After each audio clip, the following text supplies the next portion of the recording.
sommes en direct sur la page Facebook de condolégal.com.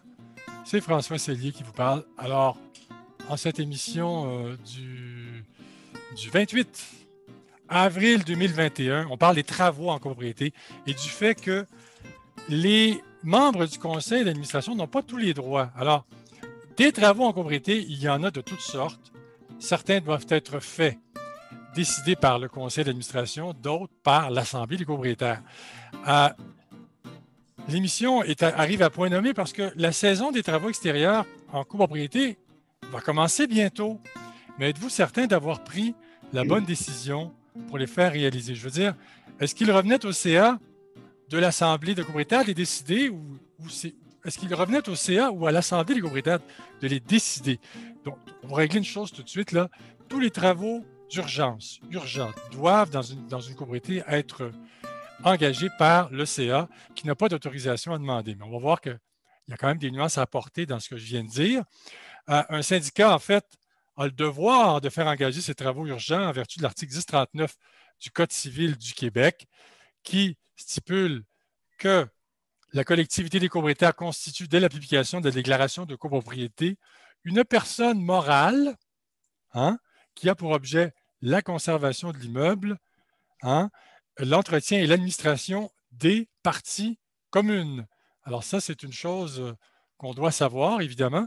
Et là, je me demande si on est en onde parce que je m'aperçois que je ne nous vois pas sur Facebook. Alors, je me demande si on est en onde.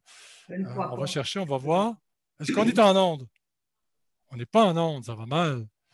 Bon, OK, on va régler quelque chose tout de suite. On va aller ici. Stop live stream, on va faire ça. OK, là, on va retourner. Live on Facebook. On recommence. Là, il y a des nouveaux paramètres. Puis là, ça change tout le temps. Puis là, ça sème la confusion. Alors, on recommence. Je parlais pour rien, c'est le fun. Hein? Travaux en copropriété.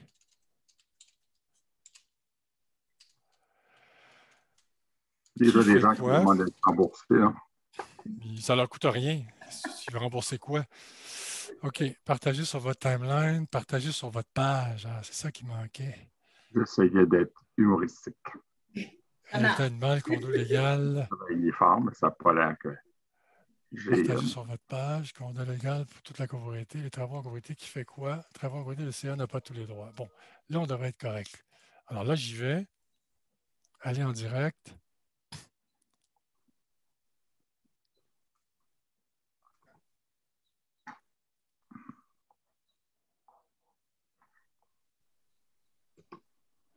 Bon, est-ce qu'on est en direct? Je peux apprendre à mieux vous comprendre si je me familiarise. Alors, quelqu'un a parlé. Ça devait être une machine. Voilà. Alors, est-ce que nous sommes en ligne? Est-ce que nous sommes en ligne? Est-ce que nous sommes en ligne? Lecture en cours. Il me semble qu'il y a une drôle de voix qui a parlé. Là. Ouais. Monsieur Fall a déjà quitté. Trop long. Pas très patient, M. Falla. Je ne pense pas que ça apparaît sur mon téléphone où on n'est pas encore en live. On n'est pas encore en live. Il y a quelque chose qui ne marche pas. Là. Bon. Et que ça m'énerve, ça. Quand ils font des affaires de même. Là. Live on Facebook. On recommence. Bon. Ah, on est en ligne, là. Ah, on est en ligne. Bon, la vidéo est arrêtée. Là, ça s'est arrêté. On était en ligne. OK, on était en ligne. On recommence. OK. OK, on y était. On y était presque. On y retourne. Ici, page, animal, la copropriété, travaux, nanana. Les travaux en copropriété.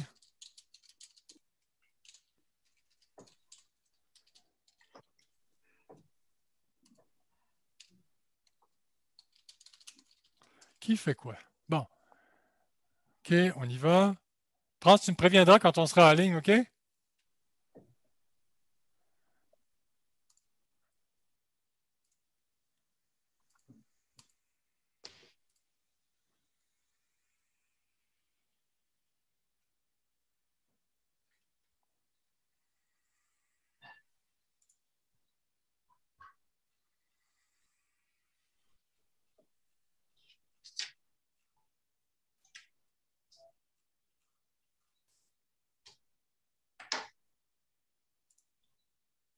Alors, nous sommes en direct sur la page Facebook de condolégal.com, mais je ne vois toujours pas notre direct sur Facebook. Le voilà, on le voit, ça y est, nous y sommes.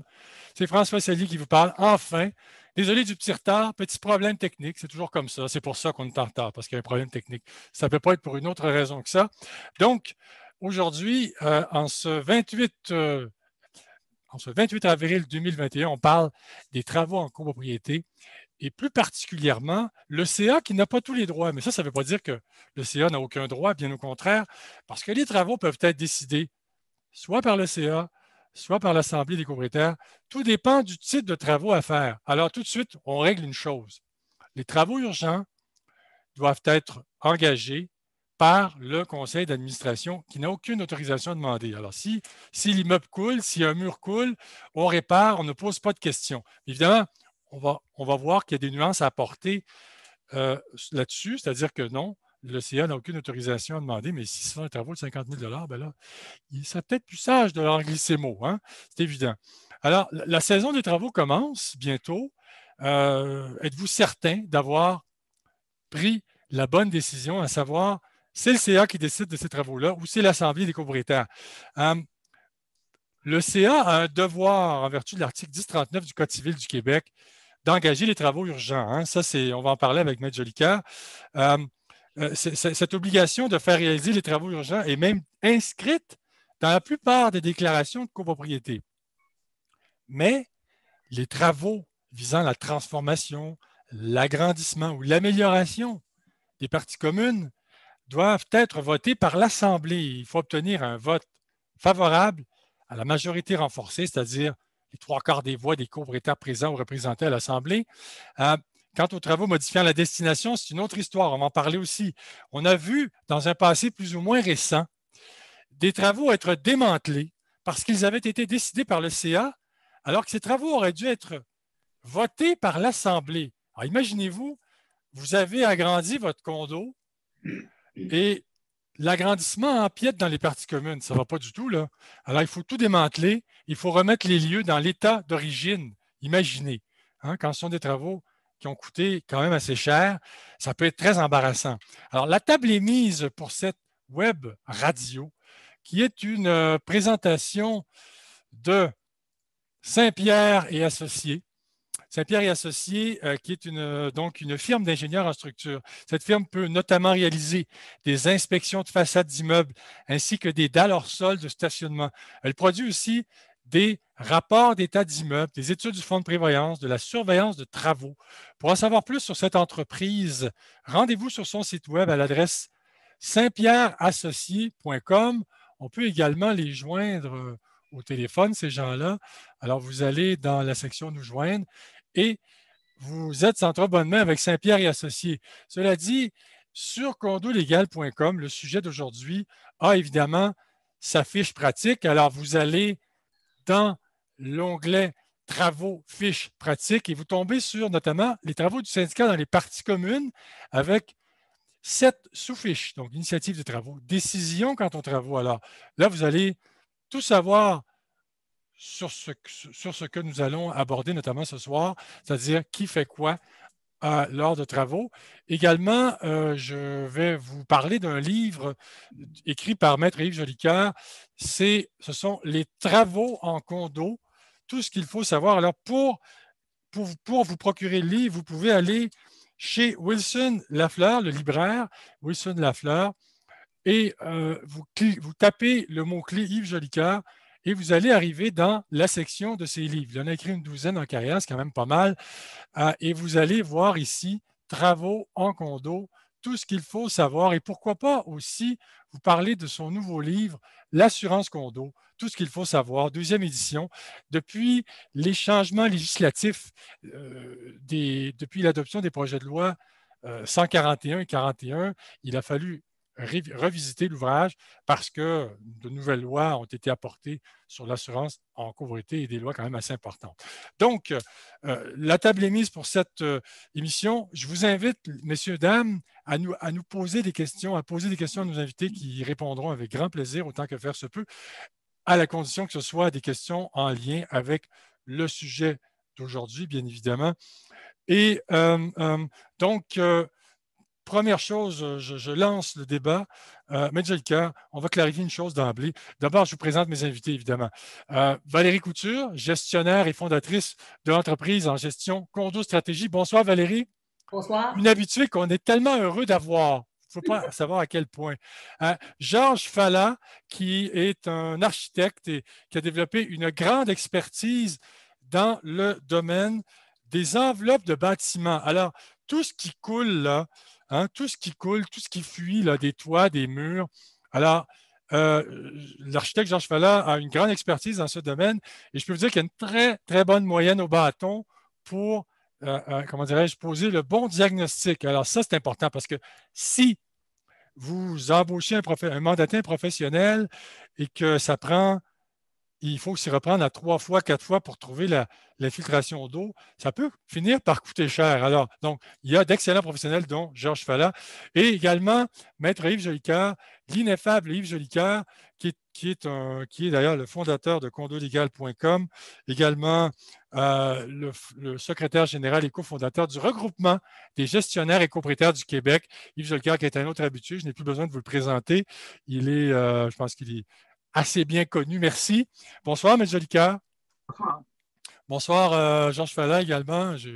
Bonsoir. Donc, alors, M. Jolicoeur, première chose, là, on va clarifier une chose. On dit que les travaux urgents ne nécessitent aucune autorisation pour les faire engager. Mais dans les faits, là, évidemment, s'il y a des travaux urgents à faire, ça coule, il faut réparer. Mais si les travaux coûtent 50 000 est-ce qu'il ne serait pas plus sage d'en parler aux propriétaires avant de les engager, ces travaux-là? Oui, pas réellement, parce que c'est des travaux qui assurent la pérennité du bâtiment. C'est la raison d'être du syndicat. D'ailleurs, on vous rappelle que dans le cadre de la réforme du Code civil du Québec, le projet de loi 16 a ajouté une phrase à l'article 1039 qu'on pourrait peut-être mettre à l'écran éventuellement, M. Cellier, où on dit que le syndicat est là pour faire engager les travaux. Donc, ce n'est pas une question de savoir est-ce que c'est légal ou pas légal, c'est la question de dire est-ce qu'on a les moyens de faire les travaux. On va peut-être aussi le mettre à l'écran 1039. Là, ce qui est en bleu, vert, azur, c'est l'ajout qui a été fait dans le projet de loi 16. On dit que la collectivité propriétaire constitue de la publication des déclarations d'une personne morale donc, sur la conservation et l'entretien. Et on dit à la toute fin, ça c'est nouveau, elle doit notamment veiller à ce que les travaux nécessaires à l'entretien de l'immeuble donc à la conservation et l'entretien de l'immeuble soit fait. Donc, ce n'est pas la question de dire est-ce que ça doit être fait, c'est plus la question de dire est-ce qu'on en a les moyens. Alors, évidemment, si on engage des travaux qui sont urgents, qui sont nécessaires à éviter des dommages dans le bâtiment, encore faut-il en avoir les moyens. Et les moyens, ils viennent de deux ordres. Dans un premier temps, c'est sur le budget opérationnel de la COET, les fonds de trésorerie du syndicat pour pouvoir payer l'entrepreneur. Parfois, si des travaux qui relèvent d'une réparation majeure de remplacement des parties communes, c'est les sommes accumulées au fonds de croyance. Quand on n'a ni un ni l'autre, c'est-à-dire qu'il va falloir initier un appel de charge dans le cadre d'une cotisation spéciale pour pouvoir payer l'entrepreneur qui a fait les travaux nécessaires à la conservation et l'entretien de l'immeuble. Si, par contre, le syndicat a un problème de trésorerie, n'obtient pas les sommes, il faut juste comprendre que l'entrepreneur qui a exécuté les travaux aura le droit à une garantie, c'est-à-dire le droit de publier une hypothèque légale sur l'ensemble des fractions de la copropriété, c'est-à-dire qu'il va y avoir des hypothèques légales sur chacune des unités d'habitation, ce qui est entre guillemets une situation très, très embêtante pour les propriétaires. Donc, encore faut-il avoir les moyens, mais on ne peut pas prétendre qu'on ne fait pas de travaux parce qu'on n'en a pas les moyens. Il faut les faire, les travaux. C'est évidemment les travaux qui visent la conservation de l'immeuble. On en parlera un peu plus tard, des travaux de transformation ou d'amélioration des parties communes. Ça, c'est autre chose parce que ce n'est pas des travaux qui visent à pérenniser le bâtiment, c'est des travaux qu'on souhaite faire pour améliorer le bâtiment. À ce moment-là, c'est la compétence de l'Assemblée générale. On pourra en reparler avec plus de détails. Georges Falla, la surveillance des travaux, quand un syndicat de copropriétaires doit engager des travaux là, qui coûtent cher, là, on ne parle pas de travaux de 5 000 6 7 000 quand on est rendu dans des fourchettes de 50, 60, 70, 80 000 pourriez-vous nous résumer l'importance de faire surveiller les travaux et pourquoi c'est important d'avoir professionnel qui pilote le dossier, là? Dans le fond, ce qui est important de comprendre quand on engage des travaux d'ampleur, c'est sûr que pour 5 000 on ne fait pas des plans et devis, on fait des détails d'exécution, mais pour des projets plus importants, 100 000, 200 000, 1 million, il faut faire les plans et devis d'exécution. Et ce qui est important, c'est les plans et devis, c'est une assurance pour le syndicat. Pour partir en appel d'offres et lors de la surveillance, nous, ce qu'on fait, on va prendre les plans et puis on va voir l'exécution si c'est vraiment tel que le plan. Exemple, si on fait une toiture, est-ce que vraiment l'entrepreneur suit les mêmes détails qu'on a fait? Est-ce que l'entrepreneur suit les mêmes produits qu'on a spécifiés? Et si vraiment il y a des changements, bien, on peut le faire ensemble avec l'entrepreneur.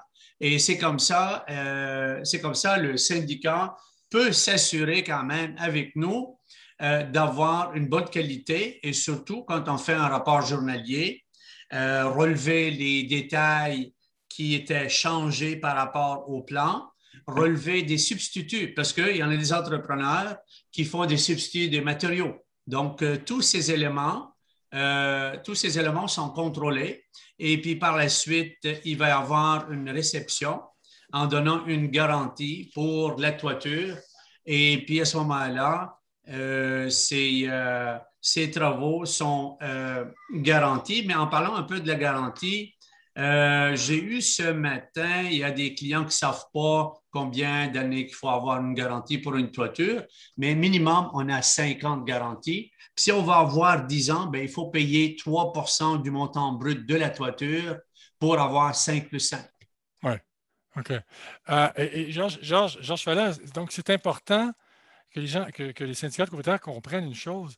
Si le professionnel pilote le dossier, c'est-à-dire qu'il fait donc l'inspection, il pose le diagnostic, voilà, ça coule à cause de ça, il faut réparer ceci, cela, et que vous faites l'appel d'offres pour trouver le bon entrepreneur et que vous surveillez les travaux, s'il y a un pépin après, ben, le syndicat vient de faire basculer la responsabilité vers le professionnel. Exact. Et dans le fond, c'est une assurance encore pour le syndicat pour engager un professionnel et surtout quand il y en a des travaux importants. Moi, j'ai un bâtiment où ils ont eu 30 infiltrations d'eau sur 60. Donc, à ce moment-là, la première chose qu'il faut faire, c'est vraiment poser un diagnostic. Deuxième chose, c'est vraiment de trouver la façon de réparer après qu'on fasse des tests exploratoires, faire des détails et après ça, appeler à des entrepreneurs qualifiés. Et là, c'est dans des situations de même, il faut comprendre que ce n'est pas tous les entrepreneurs. Il n'y en a pas beaucoup d'entrepreneurs qui font de la restauration, d'accord? Même si c'était dans la brique. Enlever une brique, là, c'est pas la même chose qu'installer une brique. Donc, ça, le syndicat devrait peut-être, on sait très bien que dans la déclaration de copropriété, on est obligé d'avoir 3 soumissions. Mais ça, dans des situations de même, là, il n'y en a pas beaucoup. Peut-être 1 ou 2 qu'on puisse le trouver. Et surtout, durant cette période-là, oubliez ça, le syndicat, là, ils ne peuvent pas vraiment faire appel à personne. Et j'ai l'impression que les entrepreneurs, ils ont rempli leur agenda au mois de février. Ouais. Ça, c'est une garantie quand même pour le conseil d'engager un professionnel et qui partage sa responsabilité. Le professionnel, il a une responsabilité et l'entrepreneur a une responsabilité. 2 semaines plus tard, ça coule, ben, le professionnel qui assume quand même sa tâche, ben, il faut qu'il revienne jusqu'où on règle le problème. Oui, et puis le professionnel a une assurance aussi, responsabilité professionnelle. Donc, le professionnel ira jusqu'au bout de la démarche, si nécessaire, pour résoudre le problème. Donc, peu importe si c'est une infiltration d'eau et autres. Valérie Couture, les travaux vous, en tant que gestionnaire de copropriété, est-ce que vous suggérez que passer un certain montant, le syndicat en question devrait penser à confier le travail à un professionnel? Et si oui, à partir de quel montant vous suggérez de choisir cette option? Dans un premier temps, la réponse est oui, parce que à chacun son travail. On est 3 personnes ce soir à inviter. On a 3 personnes de travail complètement différents qui, au bout du compte, dans un même dossier, va se compléter. Deuxième chose qui est importante, c'est que moi, je crois que quand on prend de l'argent des copropriétaires, il faut s'assurer qu'elle est investie, non pas dépensée. Et pour s'assurer qu'elle est investie, il faut prendre les gens qui sont professionnels dans ça pour assurer aux copropriétaires que, de un, le travail que le CA veut qu'il soit fait soit bien fait, qu'on ait garanties et qu'on ait des gens qui sont les yeux. Parce que si on engage un professionnel comme Georges Fallard, lui, il va s'assurer que tout ce qu'il a à faire va être bien ficelé, va être bien fait. Et il va offrir aux copropriétaires de tranquillité d'esprit que le 300 000 que j'ai mis sur ma toiture va être le mieux possible, bien arrangé, bien ficelé. Puis comme ça, après, on évite d'avoir des problématiques avec une toiture, etc.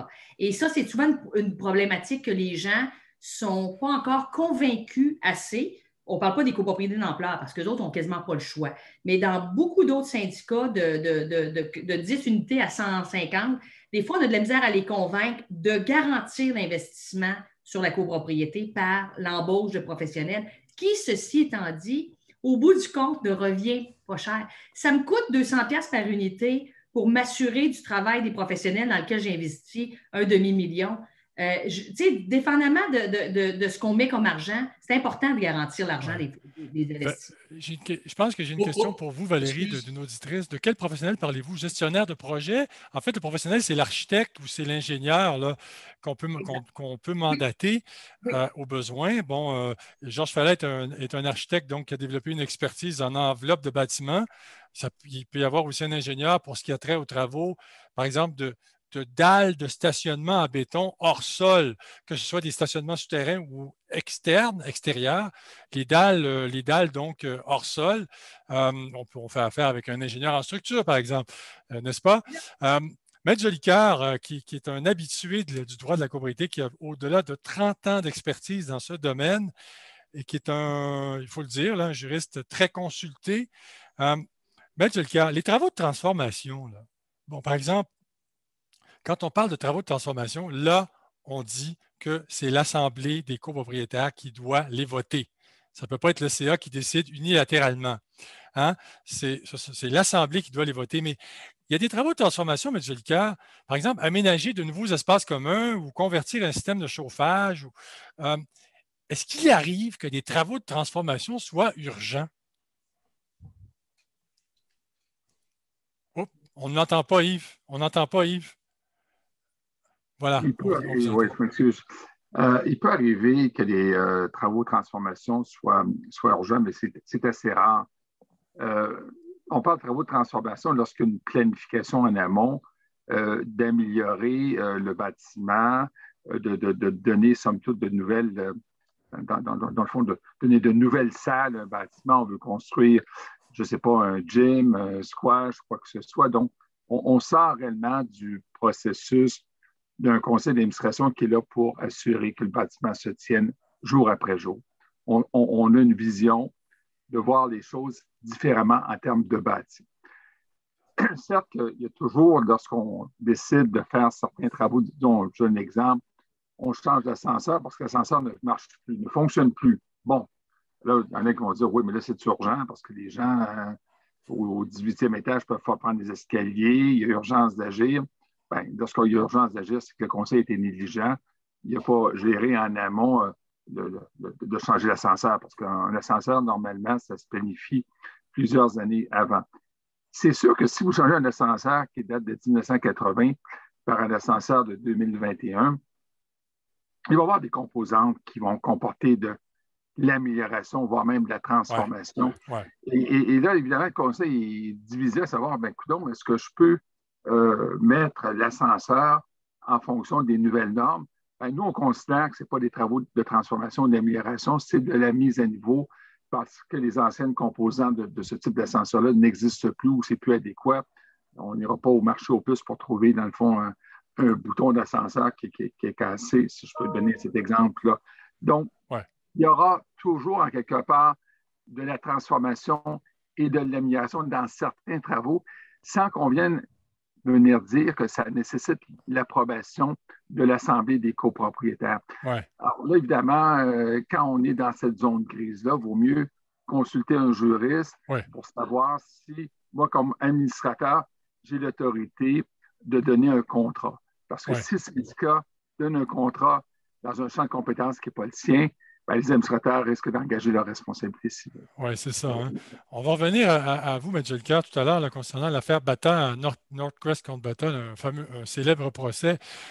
Georges Falla, vous avez probablement, vous me le disiez d'ailleurs, vous avez été appelé à intervenir pour faire annuler des travaux en cours ou des travaux qui ont été réalisés, mais n'ont pas été approuvés par les bonnes personnes, c'est-à-dire le CA a donné l'autorisation de faire des travaux, par exemple, d'agrandir une partie privative qui empiète sur des parties communes, un des exemples qu'on peut donner. Alors, à ce moment-là, il faut tout défaire et remettre les lieux dans l'état d'origine. Vous avez été appelé, donc, à gérer des situations de ce genre. Ça se passe comment? Ça doit grincer dans l'engrenage. Ah, bien là, j'en ai fait plusieurs. Je peux vous dire honnêtement, ce qui est décourageant, c'est que le syndicat, ils disent qu'on n'a pas d'argent. Ils ont aménagé des bureaux au sous-sol, proche du stationnement. Imaginez-vous l'entrée d'air, monoxyde de carbone, et puis avec une salle de réunion. Ça, là, c'est pas conforme, pas du tout. On ne peut pas vraiment faire des salles au sol sans avoir de la ventilation et la lumière du jour. Et à ce moment-là, quand je l'ai dit, ben, on n'a pas le choix, il faut tout démolir, ben là, tout le monde criait, ben voyons donc, on vient ici une fois par un mois ou quelque chose comme ça, mais il y en a des gens régulièrement qui viennent travailler dans la salle de réunion. Fait qu'à ce moment-là, moi, si on m'a demandé de valider ça, ben là, je n'ai pas accepté.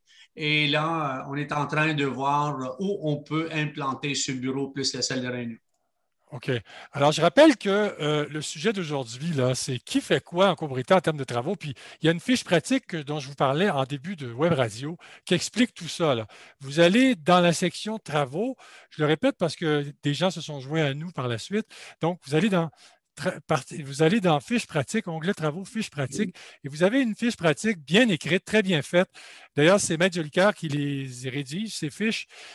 Donc, les travaux du syndicat dans les parties communes, décision quant aux travaux. Alors là, vous avez travaux décidés par l'Assemblée copropriétaire et travaux décidés par le conseil d'administration. Vous allez voir ce qu'un conseil peut autoriser et ce que l'Assemblée doit autoriser.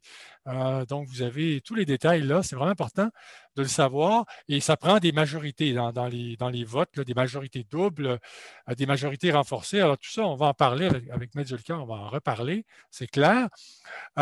Valérie Couture, vous sembliez acquiescer quand je posais la question à Georges Falla concernant des travaux qui ont dû être défaits en vue de remettre les lieux dans leur état d'origine. Vous avez déjà vécu cette expérience? Oui, pas des travaux majeurs, mais des travaux d'importance quand même. Et c'est sûr que ça fait... Parce que dans un premier temps, quand on parle de travaux qui empiètent sur les parties communes, souvent encore, beaucoup de copropriétaires restent surpris quand on leur dit « Vous devez demander la permission au syndicat pour faire des travaux dans votre unité privative. » Déjà là, ils sont comme « Wow, je suis chez nous, puis c'est pas comme ça que ça va se passer. Ouais. » Donc, imaginez quelqu'un qui a fait des travaux, qui a empiété sur le corridor, qui a empiété sur quelconque espace, et on lui dit « Tout ce que tu as fait faire, tu vas le démolir. » Bien, écoutez, c'est en train de c'est mal reçu, hein? C'est très mal reçu. Alors, mais comment on fait pour les convaincre? Parce qu'il doit y avoir ces gens-là ont payé quand même. Ces copropriétaires-là ont payé pour faire ces travaux-là de leur poche parce que c'était dans leur partie privative. Quand ça représente 10, 20, 30 000, ça peut être un drame, là, non? Oui, puis présentement, j'ai un cas, c'est dans des parties privatives. C'est une histoire de travaux de plancher qui a été fait sans la permission puis qui ne sont pas conformes aux normes de bruit et de composantes comme ça. Mais c'est toujours très émotif parce que pendant des années, il y a eu un laisser-aller au niveau des conseils d'administration, puis pas par mauvaise volonté pour la grande majeure partie, par méconnaissance. Et c'est là qu'on dit toujours, vaut mieux payer un professionnel pour se faire conseiller avant que de payer un professionnel comme Maître Jolicoeur pour vous défendre après, parce que ça va coûter beaucoup moins cher que Maître Jolicoeur dise c'est comme ça que ça doit être fait et c'est ça, puis où ça ne se fait pas. Tu sais, je veux dire, les gens, il faut qu'ils comprennent maintenant que ce n'est pas eux qui administrent pour tout le monde. Alors ça, c'est très important. C'est une grande responsabilité pour les administrateurs. Ouais. Maître Jolicoeur... Qui prennent la chance des fois. Oui, bon, tout à fait, tout à fait. Ils prennent des risques. C'est important de le savoir, hein, comme vous le dites, Valérie, c'est important de savoir qui fait quoi, puis de ne pas entreprendre des travaux à n'importe comment et avec les mauvaises autorisations. Hein. Puis ça, j'imagine que vous devez le rappeler à vos syndicats. Attention, là, ces travaux-là, selon la loi. Mais quand vous rappelez ça à vos syndicats, il doit y avoir, comme vous dites, qui disent écoutez, je suis chez moi, je fais ce que je veux, c'est mon condo, alors que non, non, non, attention, on ne veut pas ce qu'on veut dans son condo. Il faut d'abord faire approuver les travaux par le CA. Il faut aviser le CA qu'il y a des travaux qui vont se faire, parce que les parties privatives sont aussi des parties communes, mais ça, c'est un paradoxe, mais c'est un peu vrai. C'est pas mal vrai même. Donc, comment on fait, Valérie, pour négocier avec ces gens-là qui sont durs de la feuille ou qui ne veulent pas entendre ça, là, qui ne veulent pas entendre, qui sont chez eux, mais qui ne sont pas tout à fait chez eux entièrement? Bien, écoutez, ce qui arrive, c'est qu'on doit envoyer quelqu'un pour souvent faire arrêter des travaux. Encore aujourd'hui, la semaine dernière et tout ça, les gens nous téléphonent et nous disent écoute, ça brasse au maximum à côté. On aperçoit qu'ils sont en train de tout décoller la céramique et tout ça. Fait que c'est encore beaucoup d'éducation qu'on doit faire. Quand même, malheureusement, ça peut mal finir. Donc, on arrive avec des dossiers qui sont transmis au niveau légal. Ah oui, ça peut aller jusque-là. Hein.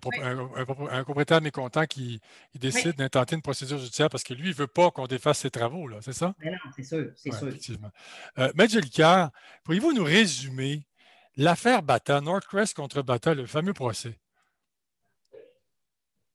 En fait, c'est un cas qui s'est passé dans une propriété qui s'appelle les Sanctuaires du Mont-Royal. C'est un très, très beau complexe qui a été construit dans les années 89-90 par le promoteur Lépine. Donc, c'est la 6e et 7e phase qui est au sud de Van Horn. Et dans cette copropriété, une des particularités, c'est que les ascenseurs desservent sur certains étages qu'uniquement 2 unités d'habitation. Et Mme Bata avait acquis les 2 unités d'habitation et les avait jumelées. En fait, son intention de dire, ben, on va en avoir 2. Et évidemment, le hall d'entrée qui desservait ces deux appartements-là ne venait à ses yeux d'aucune utilité. Et il s'est dit, ben, on va, dans le fond, aménager, on va se servir de salle d'entrée comme un lieu de séjour qui va être utile à mon appartement parce qu'il n'y avait plus à ses yeux d'utilité d'avoir 2 portes d'entrée. Dans le fond, l'ascenseur donnait accès directement à son appartement. Donc, Mme Bata avait demandé l'autorisation à la présidente du conseil d'administration de l'époque en disant, écoutez, voici mes plans. Et cette dame qui était sur le conseil d'administration de l'époque était plus ou moins ferrée en droit. Écoutez, Mme Bata, c'est extrêmement joli ce que vous voulez aménager. Mme Bata, fort de cette explication, vous allez comprendre que ce que je vous raconte ce soir, c'est un peu romancé parce que ça nécessiterait, somme toute, quelques petits détails et quelques précisions. Si Mme Bata m'entend ce soir, je dis, ben, c'est peut-être pas comme ça. Mais l'essentiel de l'esprit de l'histoire sous-jacente, c'est de cela dont on parle. Aménage, défait les portes, et finalement s'accapare du hall d'entrée. Bon.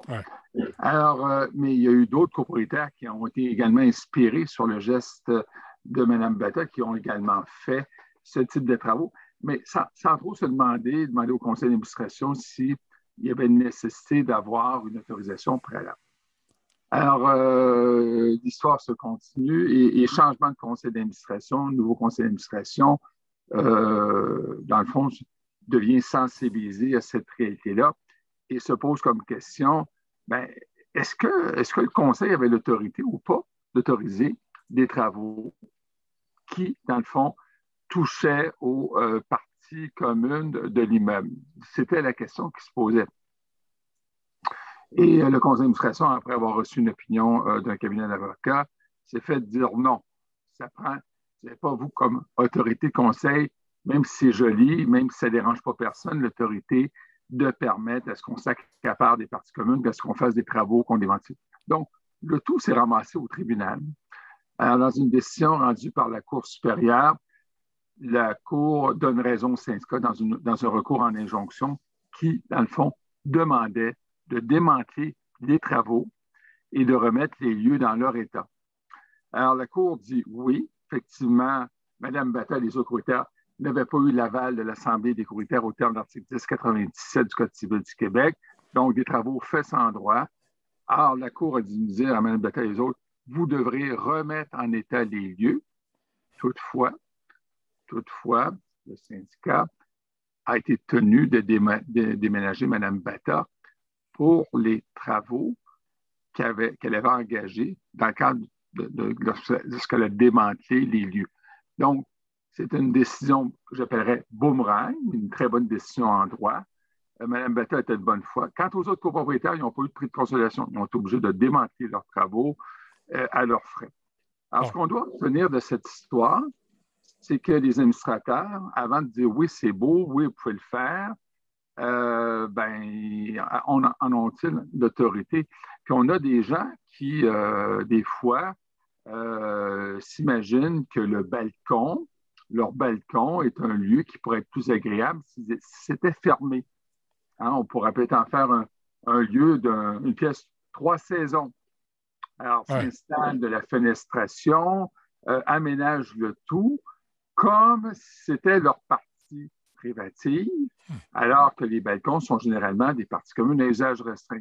Et encore là, si le président ou la présidente du conseil d'administration dit, M. Fallon, exemple, qui serait dans le fond celui qui chercherait à avoir ce bel aménagement dans sa copropriété, mon Dieu, que c'est beau, M. Fallon, et que la personne fait ses travaux, là, la personne, à un moment donné, va bien réaliser, surtout lorsqu'elle vient pour revendre son unité, qu'il y a un souci. Parce que l'arpenteur géomètre, s'il reste un certificat de localisation, va voir souvent ces empiètements du copropriétaire sur les parties communes. C'est assez fréquent. Et il va devoir le déclarer, ce qui risque de faire avorter une transaction. Des cas qu'on a quand même assez fréquents, puis juste pour compléter, c'est les fameux foyers qui ont été condamnés à travers les années. Vous savez, il y a beaucoup de villes qui ont dit que vos foyers ne sont pas conformes.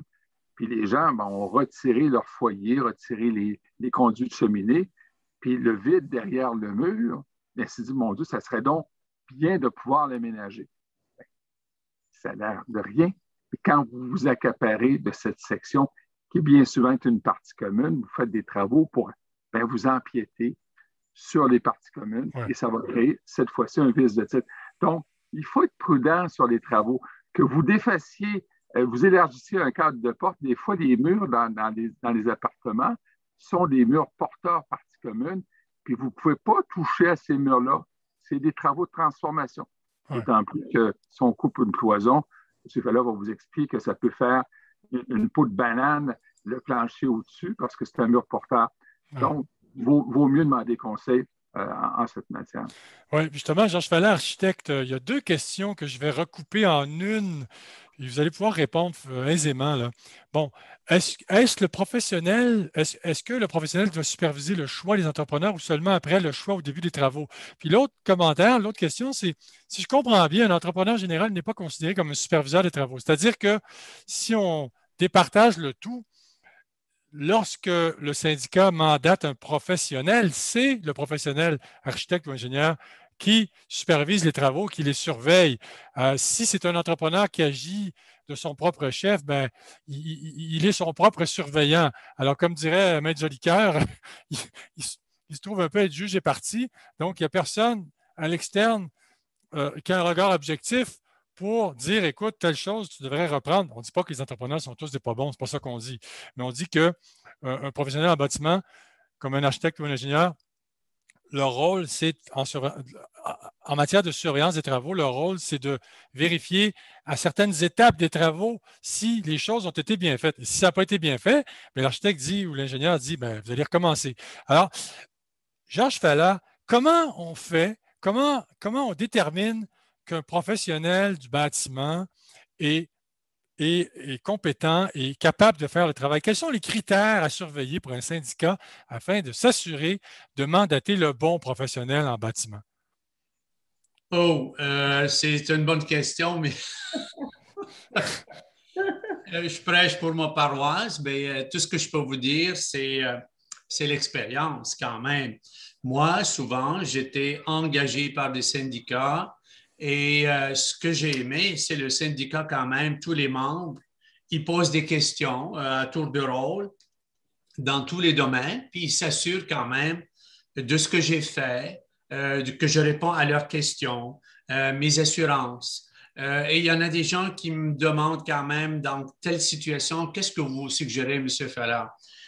Écoutez, je pense que c'est notre réputation, avoir une réputation, une compétence. Pas parce qu'on a une belle chemise, les gens vont nous engager. Non, il y a une compétence et puis il faut prouver cette compétence. C'est pas, et je peux vous dire honnêtement, entre parenthèses, moi, je ne fais pas, quand je suis engagé par un syndicat, j'exige les 3 items en même temps. Exemple, parce que moi, je fais de l'inspection des façades, je fais les plans de devis, je m'occupe de l'appel d'offres, je fais la surveillance. Je ne fais pas, si vraiment je n'ai pas tous ces mandats, je ne m'occupe pas et je ne donne pas au syndicat un des 3 mandats ou un des 4 mandats. Parce que vous avez la responsabilité globale, donc vous devez contrôler toutes les étapes. Je veux l'assumer. Je veux l'assumer et en prenant toutes ces étapes, je ne peux pas mettre le blâme à Joe Blow et Jean-Jacques après moi. Et cette façon de faire, il y en a beaucoup de syndicats qui l'apprécient, puis ils n'ont pas besoin d'aller courir à droite et à gauche pour aller chercher un professionnel. Ouais. Je fais les 4 étapes, même encore la demande de permis auprès de la ville, et c'est moi qui s'en occupe. Et à ce moment-là, si la ville elle demande des questions techniques, bien, qui va répondre? Ce n'est pas le syndicat. Fait que c'est moi qui ai fait les plans, c'est moi qui réponds. Et puis à ce moment-là, je fais la surveillance de mes propres plans. Mes propres plans. Et c'est sûr, quand on engage un entrepreneur général, pas souvent que ça arrive dans mes projets qu'on engage d'entrepreneur général. Pourquoi? Parce que j'ai réagi indirectement comme entrepreneur général. Je vais vous donner un exemple. L'année passée, on a changé des fenêtres d'une tour. C'est moi qui s'occupe de la coordination et avec le gestionnaire et avec le syndicat et avec l'installateur fabricant des fenêtres. Quand on refait une toiture, c'est moi qui fais la surveillance en s'assurant la coordination avec le gestionnaire. Et s'il y en a des extras, c'est encore moi que l'entrepreneur va présenter son extra. S'il est accepté par Fala et juste, là, à ce moment-là, je la présente au syndicat. Puis là, on fait attention, on parle d'extra, mais vraiment, quand on parle d'extra, on ne parle pas d'enveloppe brune. Là, on parle dans tous travaux. Il y a travaux additionnels. C'est ça. Il y a toujours une marge à prévoir, un pourcentage additionnel en termes de coûts, parce qu'il y a des travaux, lors de travaux majeurs, on peut parfois constater on peut avoir des surprises en cours de route qu'on n'avait pas vues. Alors, il faut anticiper l'imprévisible en prévoyant des coûts plus élevés, le cas échéant, au besoin. Je peux vous le dire, mesdames, messieurs, en tant qu'ex-administrateur de copropriété, nous avons fait engager des travaux et c'est tellement plus simple et c'est tellement plus sécurisant de confier le mandat à un professionnel parce que nous ne sommes pas des experts en bâtiment, nous ne connaissons pas la science du bâtiment. Alors, mieux vaut laisser les gens qui connaissent faire le travail parce que vous avez la tranquillité d'esprit, vous avez un professionnel qui vous assiste, qui est là et qui va faire le travail jusqu'au bout, jusqu'à ce que tout soit résolu. Alors, dans le cas contraire, si vous n'avez pas un professionnel et que vous mandatez un entrepreneur et que les choses tournent mal, eh bien, c'est le syndicat qui sera responsable, n'est-ce pas? Et Valérie Couture, là-dessus, quels sont vos critères? Parce que dans les mandats que vous avez, vous devez notamment gérer des travaux. Quels sont vos critères? Quels sont les critères pour vous d'excellence qui vous font dire, OK, tel professionnel, je le prends, parce que vous, en tant que gestionnaire, vous avez une banque déjà de professionnels, d'entrepreneurs qui sont là, qui sont prêts et qui travaillent pour vous et qui vont, comment dirais-je, prioriser des gestionnaires comme vous. Alors, ça, c'est un autre avantage d'avoir un gestionnaire, c'est que vous avez des ressources disponibles. Donc, quels sont les critères pour vous, Valérie, d'un bon professionnel, d'un bon expert en bâtiment? Bien, dans un premier temps, Georges le dit, c'est la réputation, c'est l'implication des gens qui sont habitués aussi de travailler avec les copropriétés parce que c'est un monde différent. Ils ont des comptes à rendre des fois à l'Assemblée générale, tandis que quand on rénove un autre bâtiment, on rend compte aux propriétaires ou aux actionnaires, mais c'est moins compliqué. Ça, c'est une chose très importante. Et moi, je dis toujours aux copropriétaires, aux administrateurs puis aux copropriétaires lors des assemblées générales, je dis toujours, c'est très peu payé pour avoir une garantie du début à la fin. Parce que des fois, les gens partent en processus, fais-nous des soumissions. Mais comment faire pour... Puis les gestionnaires, nous, on n'est pas des spécialistes du bâtiment. Nous, on va parler aux professionnels, mais ça prend des comparables. Et après ça, ils nous disent, OK, on va faire notre processus, puis après ça, ils décident que là, ils voient que ça commence à mal aller. Amène-nous un professionnel qui vienne voir si c'est bien fait. Mais le professionnel comme Georges, comme un ingénieur, des choses comme ça, ils ne veulent pas s'impliquer en milieu de projet sur n'importe quoi qui n'est pas leurs plans et devis qu'ils ont fait, qui n'ont pas les garanties pour ça. Fait que c'est là où le bas blesse, c'est que les gens, des fois, sont pris en réaction d'urgence. Et là, pas besoin de vous le dire que des fois, si on a eu à engager une compagnie peut-être plus ou moins correcte, on va avoir des surcharges parce que ça. Et deuxièmement, ça ne fait pas partie du rôle du gestionnaire. Nous, on est un peu le pivot en ce sens que moi, je suis toujours avec le bottin du RGCQ pour aller voir les gens qui sont là-dedans. Premièrement, encourager le monde dans le domaine qui se donne la peine de travailler avec les syndicats de copropriété, puis etc. Et ce qu'on veut, c'est comparer des pommes avec des pommes. Si je n'ai pas de plan de vie sur des travaux qui sont d'une façon assez élevée, dans le sens, dépendamment des copropriétés, les 50 000 et plus, des fois, on va sauver de l'argent parce qu'on va savoir que si on a un devis correct, on va être capable de comparer laquelle soumission répond à nos besoins. Oui, tout à fait. Maître Jolicoeur, il y a une autre question d'une auditrice. J'essaie de répondre à toutes vos questions. Là, monsieur, vous avez beaucoup de questions et c'est tant mieux. Continuez de poser vos questions. Elles sont toutes pertinentes, sont toutes des questions intelligentes. Lorsqu'un syndicat veut faire entreprendre des travaux, l'avantage justement d'avoir un professionnel qui pilote le dossier, c'est que la partie qui peut représenter un défi, quand on parle de travaux à faire qui sont importants, des travaux de 100, 200, 300 000 $ par exemple, pour une copropriété de 16 à 20 portes, disons, et qui commande des cotisations spéciales. Vous allez en assemblée et vous allez présenter le projet de travaux. Maître Jolicoeur, parlez-nous de l'importance, parce que c'est la question, en fait, ça répond à cette question, d'aller en assemblée avec armé, là, pas armé d'armes et de couteaux, là, mais armé d'un professionnel et d'un juriste avocat qui va expliquer la teneur légale et la teneur des travaux en tant que tels. Parce que si on y va et qu'on échoue à convaincre l'Assemblée, on n'a pas deux chances de faire bonne impression. Est-ce que je me trompe, M. Jolicoeur? C'est sûr que la présence d'un professionnel du bâtiment est capitale en matière de travaux. Je ne parle même pas de l'Assemblée dans un premier temps.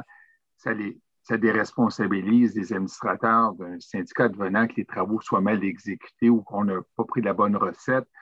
On ne pourra pas blâmer ni Valérie Couture, gestionnaire, les membres du conseil d'administration d'une erreur quant à la portée des travaux. Donc, ça, dans un premier temps, c'est déjà un parapluie intéressant pour les membres d'un conseil d'administration. Alors que s'ils décident de leur propre chef de refaire une toiture en faisant venir 2-3 couvreurs et qu'ils ne sont pas en mesure d'apprécier la portée des travaux, la qualité des travaux, et que ça coule le printemps suivant, ben, ils sont un peu sur la sellette, ce qu'on appellerait en termes de responsabilité civile. Donc, ça, c'est déjà en partant, là, c'est un bon moyen de bien dormir de nuit avant de se coucher. Dans un deuxième temps, on sent bien que le projet de loi 16, c'est l'obligation d'avoir un carnet d'entretien. C'est-à-dire que le carnet d'entretien va devoir documenter les travaux en devenir, mais les travaux passés. Bien, s'il n'y a pas l'empreinte d'un professionnel qui a documenté les travaux qui ont été faits, bien, dans 10 ans, bien, les administrateurs qui vont être là, comment vont-ils savoir qu'il y a eu tel type d'intervention? Il n'y aura aucun document, alors que si on est dans le domaine des véhicules automobiles, on est en mesure de savoir s'il y a 3 ans, le véhicule a été inspecté, quelle est la portée de l'inspection, etc. Donc, c'est sûr que sans cette assistance professionnelle des professionnels du bâtiment, bien, on laisse au gré du vent des travaux. Et ces travaux-là, en quelque part, s'ils sont chanceux, peuvent peut-être performer, mais si ça ne performe pas, bien, ça a une autre conséquence, c'est l'assurabilité du bâtiment. Ouais. On le répète à qui veut l'entendre de ce temps-ci, on est sur une glace mince, il y a de moins en moins d'assureurs. Puis si les travaux sont faits, puis sont mal faits, puis ça crée une sinistralité, bien, c'est la franchise qui va augmenter. Le fonds de taux d'assurance, c'est des apports financiers additionnels, voire même sans compter un accroissement très important de la prime d'assurance. Alors, sincèrement, à tous ceux qui vont nous entendre ce soir, ne vous privez pas d'un professionnel sur des travaux qui ont une certaine amplitude. Ouais. C'est réellement jouer à la roulette russe, ça risque de vous sauter. Donc, ce n'est pas de convaincre les copropriétaires une assemblée couritaire, c'est de laisser les administrateurs dans une zone de confort. Ouais. Et souvent, si on a un bon professionnel qui va être en mesure de mettre en état de compétition les entrepreneurs, vous allez pouvoir comparer des pommes avec des pommes. Vous allez avoir des prix aussi qui ne seront peut-être pas le meilleur marché, mais certainement le plus performant. Ouais. Écoutez, c'est le seul discours qu'on peut tenir en cette matière. Oui. Puis vous savez, monsieur, même si des copropriétaires vous trouvent trop dépensiers en tant qu'administrateur parce qu'ils disent ouais, ben là, on n'a pas besoin de professionnels, pourquoi on aurait besoin de ça? On a juste besoin d'une compagnie qui remplace des fenêtres d'un titre. Oui, mais attention, les fenêtres, il faut inspecter comment elles sont installées. Alors, même si des copropriétaires vous reprochent d'être trop dépensiers, vous êtes mieux de faire cette dépense d'un professionnel parce que si ça va mal, les copropriétaires, vous pouvez être sûr qu'ils vont vous faire le reproche que ça va mal, puis ils vont vous dire c'est toi qui es responsable, arrange-toi avec le pote. C'est ça qu'ils vont vous dire. N'est-ce pas? N'est-ce pas, Valérie? Tout à fait, absolument. Et j'aimerais juste ajouter, Maître Jolicoeur l'a bien dit, pour tous ceux qui nous écoutent, c'est important. Et aussi, comme administrateur, il faudrait que les administrateurs comprennent que de ne pas se mettre en danger quand ça n'est pas leur compétence. Ouais. Dans le sens où s'ils font des mauvais choix, des mauvais enlignements, tout ça, tout ce qu'on ne veut pas avec l'assurance qui est très difficile sur le marché présentement depuis les 5 dernières années, puis on n'est pas sur le bois encore, il faut être prudent. Ce qu'on ne veut pas, c'est une poursuite contre les administrateurs parce qu'ils ont pris des mauvaises décisions, ils ont donné des mauvais enlignements dans des choses qui ne sont pas spécialistes. Ça prend des professionnels comme Georges pour conseiller les gens. Et oui, il faut qu'ils soient en assemblée quand c'est le temps. Parce que quand on présente des travaux de 300, 500 000, 4 millions, il faut que les gens aient le droit d'avoir une oreille pour se faire écouter puis se faire conseiller aussi. Tout à fait. Georges Fallat, une question d'un auditeur, je vais la lire, mais je pense que je la comprends. Là, je veux être certain de bien comprendre ce que l'auditeur voulait dire. Un problème vécu, les copropriétaires qui ont de la difficulté, qui n'ont pas de marge, les administrateurs, les copropriétaires ont de la difficulté à donner de la manœuvrabilité au CA, c'est-à-dire de la difficulté à faire venir un ébéniste ou un serrurier pour faire ajuster les portes coupe-feu ou pour être en règle avec le service des incendies, le code du bâtiment. Souvent, c'est ça. On est rébarbatif à faire des dépenses. On ne veut pas dépenser. Non. Qu'est-ce que vous dites à ces gens-là, Georges Fallat? Ah ben là, ça c'est vrai que par rapport aux portes coupe-feu, surtout les sorties de secours, même leurs portes, mais là, il faut, moi, j'alloue ça au concierge, OK? Dans le fond, c'est des vis, là, et il y a une certaine habilité avec une petite formation pour le concierge et il est capable de faire le tour des portes. C'est sûr, surtout les portes de sortie de secours qui ne ferment pas, d'après moi, qui touche au sol. Et ça, c'est dangereux dans le cas où il y a un feu puis une porte de sortie de secours ne s'ouvre pas. Au lieu d'appeler à chaque fois pour ajuster ses portes. Ça, c'est vraiment des choses très simples que le concierge peut le faire. Ou même une personne, je ne sais pas moi, il y a des gens qui veulent donner au syndicat un coup de main, ils peuvent le faire. Maître Jolicoeur, une dernière question, rapidement, mais c'est important, celle-là est importante aussi. Là. Qu'en est-il, par exemple, des travaux de type plomberie qui doivent être réalisés dans toutes les unités? Peut-on forcer les travaux, même si certains copropriétaires ne le souhaitent pas? Comment faire pour que ces travaux puissent être réalisés alors qu'on a une majorité de copropriétaires qui s'y opposent? Dans un premier temps, le syndicat est légitimé à vertu des dispositions du Code civil d'intervenir dans une partie privative en certaines circonstances.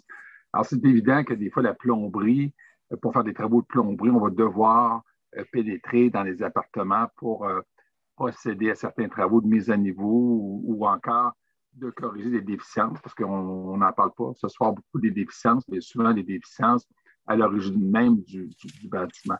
Alors, donc, le propriétaire se doit de laisser accès à l'unité. Il est tenu de le faire.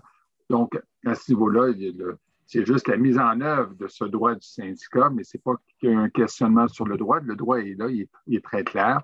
D'autre chose aussi, c'est que c'est un droit qui doit être exercé de façon raisonnable. Il ne faut pas que les administrateurs, on a vu ça encore tout récemment, rentrent dans les appartements en disant on va aller voir ce qui se passe dans l'appartement, mais ça ne marche pas de même. Il y a quand même, sauf urgence, un avis à transmettre raisonnable aux copropriétaires pour qu'ils puissent laisser libre accès à leur logement.